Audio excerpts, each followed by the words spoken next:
राम राम साथियों, मैं हूं संजय कुमार और इस वक्त आप देख रहे हैं अपनी खबर। आज हम खड़े हैं रामपुरा बस स्टैंड पे और इस वक्त आप देख सकते हैं यहाँ पर इतना घना अंधेरा है, न तो लाइट की व्यवस्था है, नहीं यहाँ पर कोई मुख्य बस स्टैंड दिखाई दे रहा है। ये आपको इसलिए बता रहे हैं कि यहाँ पे रात को आने वाले जो भी यात्री हैं या कोई राहगीर है, गाँव के लोग हैं, उनको डर सताता रहता है। लाइट की घोषणा हो चुकी है लेकिन लाइट अभी तक लगी नहीं है। इससे पहले चिराना पंचायत लगती थी, उस टाइम प्रभाती लाल जी सरपंच थे, उस टाइम भी लाइट की घोषणा हुई थी और वो पास भी हो गई थी, लेकिन उनके द्वारा लाइट नहीं लगाएगी। अब भी 5 लाइटों की घोषणा हो चुकी है और अभी तक उसका कोई भी आगे देखा जाए तो कोई भी उसका निस्तारण नहीं हुआ है। तो आप यहाँ देख सकते हैं रामपुरा बस स्टैंड पे क्या हालत है। आने जाने वाले लोग हो, रामपुरा के चाहे ढाणी के हो चाहे रामपुरा के हो, कहीं के भी हो, यहाँ पे इतना डर रहता है कि कोई भी बहन बेटी तो जाने का सवाल ही नहीं है। बात की जाए यहाँ पर हाई मास्क लाइट की तो चिराना पंचायत थी, उस टाइम में घोषणा हुई थी लेकिन उस टाइम नहीं लगाई गई थी। अभी तक खुद की पंचायत है, रामपुरा पंचायत है, और अभी तक नहीं लगी है। थोड़े दिनों पहले गांव के अंदर कैंप लगा था प्रशासन गांव के संग अभियान, उसके अंदर राजकुमार शर्मा द्वारा घोषणा की गई थी, लेकिन अभी तक उसका कोई भी उस पर कार्रवाई नहीं हुई है। वैसे देखा जाए तो एक लाइट तो ये तो लगनी ज़रूरी है, क्योंकि गांव की सुरक्षा ही अपनी सुरक्षा है और यहाँ सुरक्षा ही नहीं होगी तो फिर क्या कल को कोई बड़ी घटना घट जाएगी तो घटना घटने से पहले उसका इलाज कर लिया जाए तो वो तो बहुत अच्छा, उसके बाद में तो करते रहो, कोई मतलब नहीं है। गांव के मुख्य बस स्टैंड की बात की जाए तो कई बार यहाँ पे शाम को या रात को छोड़ने आते हैं तो यहाँ पर बस वाले को भी नहीं पता चलता कि यहाँ पे स्टैंड है क्या। इसी के कारण मेन कारण यही कि लाइट ही है। अगर लाइट लग जाएगी तो उसको पता चल जाएगा यहाँ पे स्टैंड है। देखा जाए तो गाँव के ज़्यादातर लोग बाहर रहते हैं और उनको अगर कहीं जाना होता है तो रामपुरा स्टैंड पर कोई भी बस वाला नहीं रोकता है, उसको या तो रघुनाथगढ़ जाना पड़ता है या फिर गोलियाना जाना पड़ता है। इसके लिए उनको सीधी सी बात दिक्कत का ये सामना करना पड़ता है कि यहाँ पर लाइट नहीं है और बस वाला रोकता ही नहीं है, उसको पता ही नहीं था यहाँ पे स्टैंड है या नहीं है। तो ये आप देख लो तो कितना गंभीर विषय है।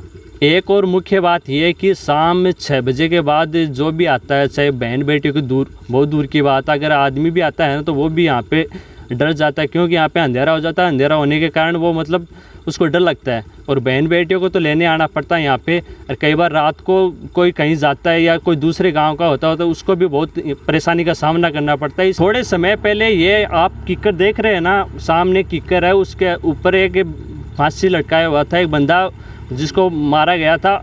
वो इसी कारण से घटना घटी थी कि स्टैंड के ऊपर लाइट नहीं थी और स्टैंड लग भी नहीं रहा, इसके कारण ये घटना घट गई। हम ये चाहते हैं अपनी खबर के माध्यम से ये घटना दोबारा न घटे। और यहाँ पे पहले एक्सीडेंट भी हो चुके हैं, वो बिना लाइट के पता नहीं चलता कहाँ पर क्या जा रहा है। और कई बार तो दिल्ली से आते वक्त या और कहीं से आते वक्त रामपुरा बस स्टैंड का तो पता ही नहीं चलता है यहाँ पे बस स्टैंड भी है।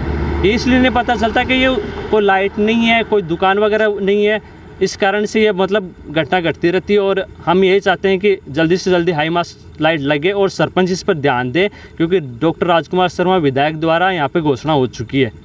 ये भाई अभी दिल्ली से आए हैं, उनसे जानेंगे कि इनको क्या क्या दिक्कत का सामना करना पड़ता है। तो आप बताइए कि आपको किन किन दिक्कतों का बिना लाइट के क्या सामना करना पड़ता है। देखो, रामपुरा स्टैंड पर बात ऐसी है कि लाइट की व्यवस्था तो बिल्कुल नहीं है। यहाँ ना तो कुछ दिखता है ना, और आसपास में भी कुछ 1-2 भी ऐसी लाइट नहीं है कि आसपास में स्टैंड की दिखाई दे सके। और मैं तो खुद दिल्ली में जॉब करता हूँ और जैसे 5वें दिन 6ठे दिन आना जाना लगा ही रहता है, तो यहाँ का पता ही नहीं चलता कि स्टैंड है या नहीं भी। और दूसरी दिक्कत है जैसे यहाँ गवर्नमेंट बसें भी नहीं रोकती है। मैं आता हूँ तो वहाँ गवर्नमेंट बसें वाले पहले ही बोल देते कि रामपुरा नहीं रोकेंगे, या तो आपको बोलेना लाइट की व्यवस्था की जाए। और एक कुछ प्रतिनिधि और गांव वालों से जितना ज़्यादा जन सहयोग हो सके उतना करके और डिपो में जाके अपनी भागीदारी पूरी सबको गांव वालों को निभा के स्टैंड की व्यवस्था करनी चाहिए, ताकि 2-4 बसें तो कम से कम रोके तो हमें तकलीफों का सामना न करना पड़े। बस इतना ही कहना चाहेंगे हम तो।